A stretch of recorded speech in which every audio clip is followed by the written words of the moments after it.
Welcome once again to Captain Fred's Aviation Theater. Today we're at Gillespie Airport and we're visiting with Ken Janulowitz, who is the builder and pilot of this auto gyro. Is that the correct name? That's correct. All the FAA designation is gyroplane. That's their Gyroplane. That's their official name. An auto gyro has stubby wings. No, they're the same, just the terminology. They're synonyms. They both mean the same thing. Correct. And they will also be called Gyrocopter, although that is a copyright name of Dr. Benson's. But it's kind of used interchangeably. Tell us how this airplane flies. It has no wings. The rotor is freewheeling, no power. Right. So what would the takeoff roll be? Takeoff roll solo would be 30, 50 feet, depending on the wind and the fuel load. And with the passenger would be a little longer, maybe 100 feet or so, again, depending on the wind and solo, temperature. you can take off in 30 feet? Right. There's a pre-rotator, so I can pre-rotate the rotor up pretty close to flying speed, so that cuts down on the takeoff roll. A pre-rotator is a device that gets the rotor spinning. Correct. Until you pick up enough speed to make it spin on its own. Right. I need 200 RPM to apply full power for takeoff. With the pre-rotator, I can crank it up anywhere between 150, 175, so that leaves a very short takeoff run until I have proper rotor speed. So you start the engine, you start the pre-rotator, you get the propellers turning, you get the rotor turning, Correct. And then you can take off in 30 feet. Correct. Which you can take off in your backyard. Well, you break into ground effect and you don't climb immediately. You need to build up a little bit of speed to about 60 miles an hour. So you're in a shallow climb until you reach that speed. Then it takes off pretty good.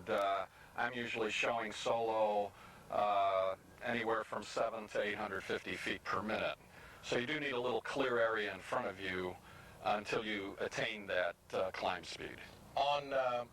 So you climb out, and then what would it cruise at? It depends how conservative you want to be. About the economical cruise would be, maybe 65 miles per hour. And then you can cruise faster if you want to burn a little more gas. What would the slowest be that it would cruise at? I know you can't hover because it's not a helicopter. Right. I can, if I pull the stick back, I'll start slowing down and start descending. However, by adding power, I can maintain. And solo, I can slow down about 10, 15 miles per hour. You can fly this thing at 10, 15 miles an hour? Correct. Is that right? With a passenger, it's about 20 miles per hour. Wow. But now you're pretty much at full power at that speed in order to maintain the altitude. That should be good for aerial photography. It should. And then the doors are open on the side. Right. I have the doors off right now. It was kind of warm last weekend, and I was Well, it's an oven with the doors closed. So we took them off. This morning probably could have had them on. So you could fly at 10 miles an hour. Right. Now, will it stall? No, it's incapable of stalling. What happens if you pull the stick back? If you don't adjust the power, you will just start slowly descending. So it kind of mushes. Right, correct. It makes a left 360 and a right 360, just like an airplane? Correct. The stick rotates the disc, and you can go 360 degrees with the stick, and that is where the rotor disc will move in the direction that you're pushing the stick. Now, you move, once the rotor starts turning, I was told that you stop visualizing the rotor as a rotor. Once it starts turning, you visualize it as a dish. Correct. Up above you. Correct. They call it the rotor disc. And this dish is your wing. Correct. And if you push the stick forward, you're tilting the dish forward. Correct. You pull the stick back, you're tilting the dish back. So if Exactly. you visualize it that way, the rotor is your wing. Correct. It's a rotary wing. Now, on a helicopter, the rotor is not only your wing, but it's also your power source, because the rotor is powered by an engine. Correct. But on this, you have an engine and a propeller in back, Correct. giving you forward thrust. Correct. so that the rotor functions simply as the wing. Is that right? Correct. I am always in auto rotation, which a helicopter experiences only upon a power loss. Then they go into auto rotation. I am constantly in auto rotation. And then you have a rudder for left and right. Right. It's you don't need much, but it just helps coordinate the turns a little bit. Now, there's one difference I want to mention for our viewers. A helicopter, to counteract the thrust of the rotor, they have to have a little tail rotor. Correct. In the opposite direction. You don't have that. No. Would you explain that phenomenon to the viewers? Yeah, when the helicopter rotor is powered, you're going to have a reaction, opposite reaction. That would be the body of the helicopter spinning in the opposite direction. So they need the tail rotor in order to counteract that. I have no force to my rotor, so I'm not getting any counter reaction from, as on a propeller. You know, when you take off in a fixed wing, you can feel that you have to counteract that. There is no power to the rotor, so consequently I don't have any reacting force to deal with. I'm hanging from the rotor as a pendulum. What else would be different between this and a helicopter or an airplane? It's a different kind of animal. Right. It's most people kind of say it's between a helicopter and a fixed wing. I take off and land more similarly to a fixed wing, shorter distances. When I land, as I flare for the touchdown, I'm pretty much stopped. Maybe a couple feet of roll at the most. I've seen some of your landings. You have a 3 or 4 foot roll. You didn't film some of those, did you? No, I didn't. Okay. I didn't film those. I'm getting better. That is probably the most difficult part of learning to fly gyro is the landing. But a 3 or 4 foot roll is nothing. Right. That's very short. But my approach, I fly a pattern just as a fixed wing normally. Sometimes they'll give me a little shortcut, tell me to head towards the runway, or they'll let me do a quicker turnout. You know, but my pattern is more towards a fixed wing. My landings and in flight is closer to a helicopter. Let's go back a little bit in history. 30 years or so ago, there used to be a Benson gyrocopter. There are still very many of them flying, yes. And there were several others, and they had stubby little wings. Some of them, or most of them, had 3, 4, 5 foot wings on them, which actually wasn't enough to function as anything. Right. The thing that I remembered was that it was a kit, and the most expensive part of the kit was the rotor. If you bought a factory-made rotor, or you could buy a block of wood and carve your own rotor, and that was the weakness of that particular model.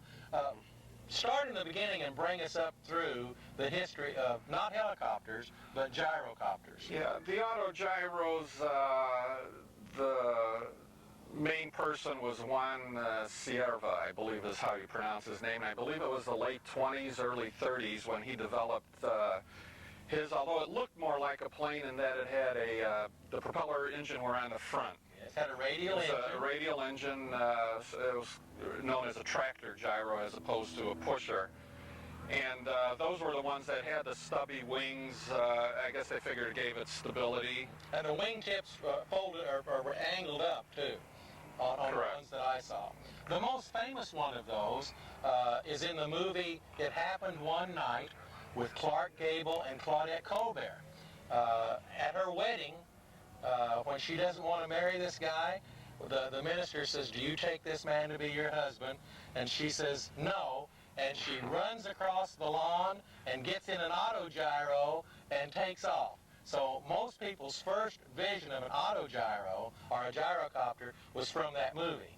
No, I missed that one. I'm going to have to rent that one. You have to go rent that one. I rented the James Bond one that has the auto gyro. This one is that earliest model, has a radial engine on the front, has wings that are folded up or angled up at the end, and he took off almost immediately. Well, he took off on their back lawn where the wedding was being held.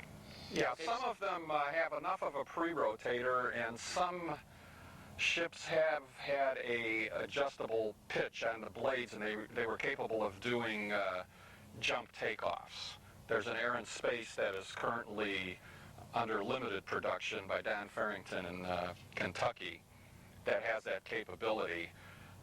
My view is when you start getting that into that type of complexity, you're starting to get close to a helicopter, and you sort of lose the simplicity, but it's there. What was the next step after that original? They used those bigger autogyros. They were landing on rooftops in New York doing mail and flying for the post office. And even Amelia Earhart flew one. A lot of people don't know I've seen footage of her flying one. She flew solo coast to coast, and I believe she set an altitude record also in the autogyro. She was sponsored by Beechnut, I believe. Chewing gum? I believe so. Could have been the chewing tobacco. I don't know. Say, there's a Beechnut chewing tobacco too. But it was the Beechnut I would company. assume it was the chewing gum. I would too. Okay. We want to hear more about this right after we come back from this very important message. We'll be right back. If you like to build model airplanes, here's how you can have something on exhibit at the San Diego Aerospace Museum. Every October, the museum has a scale model aircraft exhibition where students can display their model airplanes for an entire weekend. Ribbons are given for outstanding models, and here's the best part. If your model is awarded a first place ribbon, it will be displayed in the museum for a whole year with your name until the next year's exhibition. For more information, call the museum at area code 619-234-8291, extension 19. Welcome back to Captain Fred's Aviation Theater. We're at Gillespie Airport, and we're visiting with Ken Janulowitz and his gyrocopter. Ken, how did you ever get the crazy idea to build one of these things? Well, it goes way back.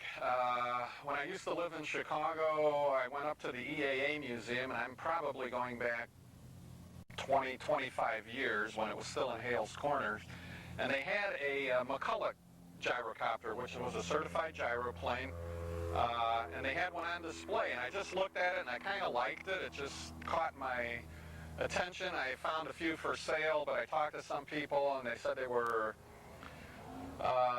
all planes are compromises, and that one had a little too much, so I never did anything about it. And then when I saw a magazine ad a couple years ago showing this, I says, wow, there's the mini McCulloch that I've always had in the back of my mind. So But this is second or third generation away from that. Yes. Although the concept is the same. It was a pusher and a two-seat side-by-side. But they composite and a variety of other improvements. Correct. Over the years. The McCulloch used the Hughes helicopter blades flipped over, actually. One of these, back in those days, they used a chainsaw motor, I think. Or something like that wasn't designed for aviation.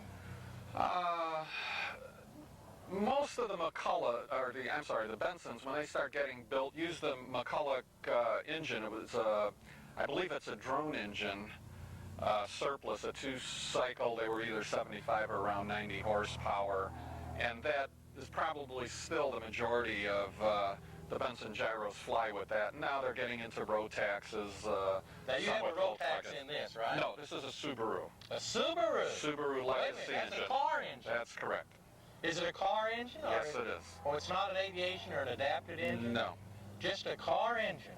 There are some modifications to the timing and the rings to modify for use on this particular plane. But it's basically a Subaru legacy engine. Pulled out of a Subaru automobile? Correct. Is that right? Well, tell us now, you ordered it as a kit? Can you order it in groups or pieces? What was the first thing you received? First thing I received, you can order it all at once, or you can break it into 3 shipments, basically, which is what I did. What was the first shipment? First shipment was basically the cabin, the fiberglass, the wheel pants, the tail group, and the keel and the mast. So that was the... And how long did it take you to put that together? Oh, I'm going to guess maybe a couple months on that part of it, maybe 3 months or so. This is working evenings and weekends? What I did, I worked usually every Saturday a full day, a very occasional Sunday, and usually 2 to 3 days during the week, maybe for 3 hours or so. What was the second kit that you got? The second kit was, let's see, I'm going to have to back up. I think it was like the seat and a lot of the hardware for the inside, most of the hardware, I believe it was. And then the third shipment was basically the engine, the prop, and the rotor. Now, the engine, the prop, and the rotor are the most critical items. Correct. Is there a reason that those were saved to last? Just the succession of building. I mean, you need the rest put together before you can mount the engine, basically. Tell us a little bit about this engine. It's a Subaru Legacy. It's been around for quite a while, the design. Everyone I've talked to that has a Subaru car swears by it as far as reliability. And it puts out about 130 horsepower. A gyroplane is sort of flight inefficient because you're dragging that big blade in auto rotation. So, almost like dragging a parachute. Correct. So a gyroplane for a given weight compared to a fixed wing will need about twice the horsepower to attain the same performance as a fixed wing. All right, what about the rotor? What's it made out of? The rotor has an aluminum spar and it's foam fiberglass construction, basically. The center is aluminum? An aluminum spar. And it's covered with fiberglass. Fiberglass, correct. That's an improvement over the 6x6 wooden block that you cut out with an axe back in the old days. I'd agree with that, yeah. There's no danger of this breaking off. There's been no history of any rotor failures from this particular company that I'm aware of, and they appear to be very rare from what I've seen. Tell our viewers about the fuel consumption on this plane and the range. The fuel tank holds 23 gallons, and the fuel consumption is approximately 6.5 to 7 gallons per hour, depending on your speed. So the range is approximately 3 hours to 250 miles if you take it easy. Does it burn 80 or 110? It burns premium auto fuel is the recommended fuel, and it can burn 100 octane. That premium unleaded automobile fuel? That's correct. So you go to the gas station and buy it in 5-gallon cans? That's correct. Well, I've moved up in the world, Fred. I've got some 6-gallon cans. Oh, 6-gallon cans. Wow, that's a status symbol, isn't it? Tell us about the avionics and the other instruments and equipment you have in here. Most of the avionics are the same as you would find in a fixed wing flying around here. I have a naturally altimeter, airspeed, rate of climb. An altimeter. Correct. And it tells you how high you are above above sea level. An airspeed indicator, which tells you how fast you're moving across the ground. Oil pressure gauge. Correct. The standard oil temperature gauge. Correct. And now I have a water temperature, which most planes don't have because it is water cooled. Has a radiator. I have a climb indicator. Correct. I have a rate of climb. 2 instruments I have. Well, one would be standard, a tachometer for the engine. I also have a tachometer that shows me the speed of the rotor, so that I know when it's safe to take off, and primarily. Now you would have to know, coordinate the speed of the rotor with something, or is that just... That's pretty much automatic. Pretty much I have no control over the speed of it, basically, when I'm flying, unless I accidentally or stupidly unloaded it, which you wouldn't want to do, same as... in a helicopter. What would the rotation speed of the rotor have to be before you could take off? I have to have it at 200 RPM before I apply full power to take off. And the pre-rotation instrument does that? Correct. Takes it up to 200 RPM? Right. I have a clutch handle on my stick. I squeeze and get it up to close to flying speed. Very good. And beyond that, I have a 2-way radio. And I also have a transponder and encoder, which is required in this airspace here. What else would you like to tell our viewers about this gyroplane? It's about the most fun thing I've flown. I can say that. I've mostly flown air coupes in the past, which I enjoyed and loved the heck out of them. But this is just, the visibility is just terrific. Capability to fly slower if you want, which is my kind of flying, low and slow. And generally rotorcraft are given a 500-foot edge over fixed wings. They'll usually allow you going through terminal areas and that to fly at 500 AGL as opposed to 1,000 AGL for fixed wings, which is usually the minimum. When you got it all put together, what kind of test runs did you have to do?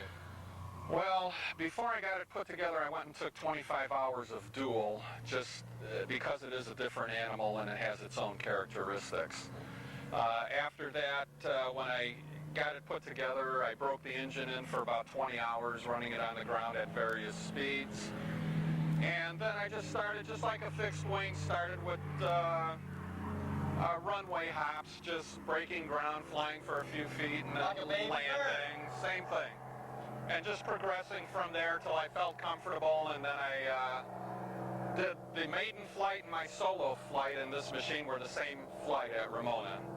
When you took your 25 hours of dual, what did you take it in? I took it in the instructor's machine. He has one the like same this? machine, correct. And was this up at Ramona? No, I had to go all the way to Sacramento. Sacramento? There are not very many gyroplane instructors, and I'm contemplating maybe to go for my CFI rating in the future, because there is a market there. The next closest instructor is in Phoenix, and he's very busy with another project, and he hardly does any teaching, so it's takes a little bit of work to get your instruction. So I think San Diego would be ripe for a gyroplane instructor. Well, if there's nobody closer than Sacramento, I would have to agree with that. That would be a deterrent for a lot of people. It is. Not to want to go up there. People have come and looked at my ship that are interested in buying one, but they just don't feel like traveling that far for instruction. So we'll see. I'm checking into it right now. Very good. Tell our viewers a little bit about your aviation history. When did you first fly? First flew right around probably late 1970s. I had never flown except commercially, and I was married at the time, living in Illinois, and I came home for lunch one day, and my wife said, "I'm going to the airport after lunch." And I said, "For what?" She says, "I signed up to take flying lessons." So I picked myself up off the floor, because she never mentioned anything in about 15 years of marriage. And she wound up... This is role reversal. Correct. Usually it's the man who comes home and says that. Correct. So by her taking lessons, she took me for a ride in a 150. So she got her license? She got her license, and I really didn't like it. I was a little jittery, and I kind of forced myself to take 10, 12 hours of lessons, just to try to have something in common, that we could share. To solve your macho. Right, so I paid for 10 hours of lessons in a Piper Tomahawk. Hated the first few hours, scared the death out of me. Now, Tomahawk has the high T-tail? Correct, and the low wing. But by about my 6th, 7th hour, I was hooked. And then after that, we owned an air coupe. We owned several air coupes. I've gone through 3 air coupes, a nice Cherokee 140, learned in the Tomahawk, and I built an Avid Flyer about 12 years ago that I flew for a while. An Avid Flyer is similar to a Kit Fox, isn't it? Right. It comes from the same basic design. The owner of Kit Fox and Avid Flyer at one time were partners. I don't think either of them are associated with their respective companies, but they broke apart and marketed their own plane, and very similar. So your last airplane was said you had 3 air coupes? Right. My last airplane was an air coupe. And then you had a Cherokee 140? Mixed in somewhere there. Then I had a 46 air coupe, a 49 air coupe, and then I also had an Alon, which was a 67. It was one of the later ones. Very good. We want to thank you very much for being with us today and showing your gyrocopter to our viewers. As always, this is Captain Fred saying, I love airplanes and I honor the people who fly them. And that includes gyrocopters.